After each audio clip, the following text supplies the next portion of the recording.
اعوذ باللہ من الشیطان الرجیم بسم اللہ الرحمن الرحیم۔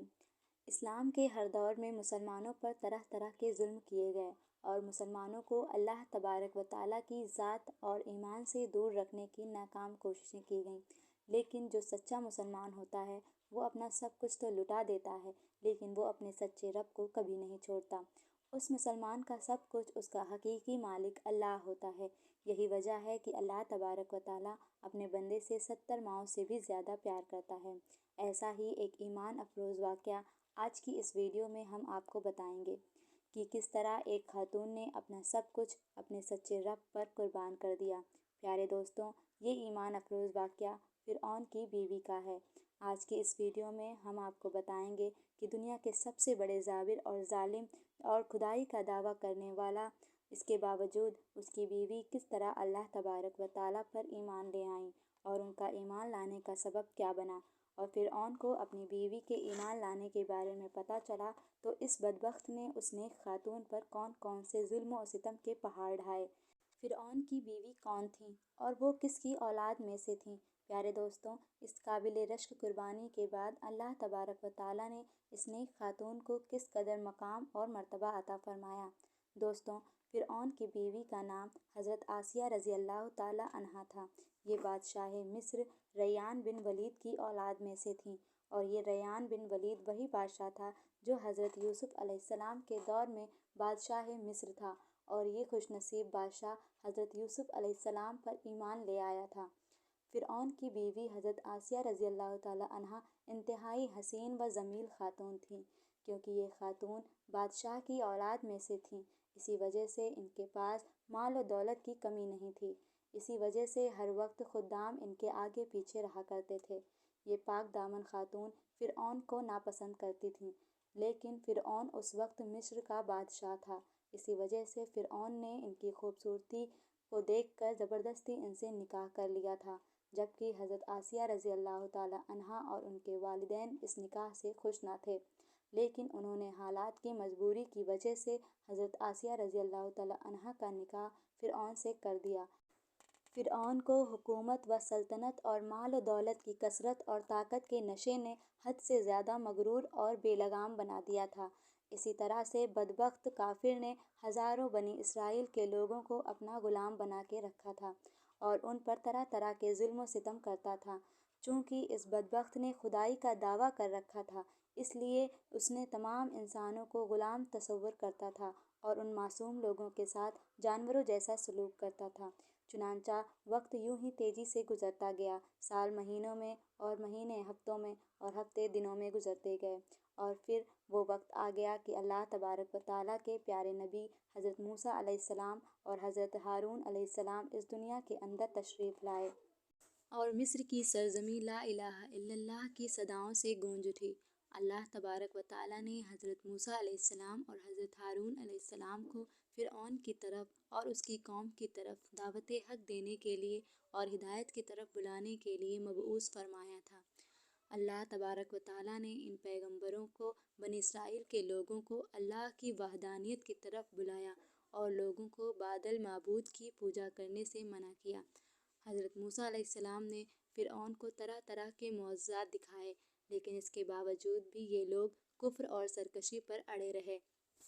اور اللہ تعالیٰ کی وحدانیت کی مسلسل انکار کرتے رہے۔ اس کے باوجود بھی حضرت موسیٰ علیہ السلام نے فرعون کو اور بنی اسرائیل کے لوگوں کو دعوت حق دیتے رہے۔ جب فرعون موسیٰ علیہ السلام کی تبلیغ سے تنگ آ گیا تو فرعون نے یہ خیال کیا کہ کیوں نہ موسیٰ علیہ السلام کو لوگوں کے سامنے جھوٹا ثابت کیا جائے۔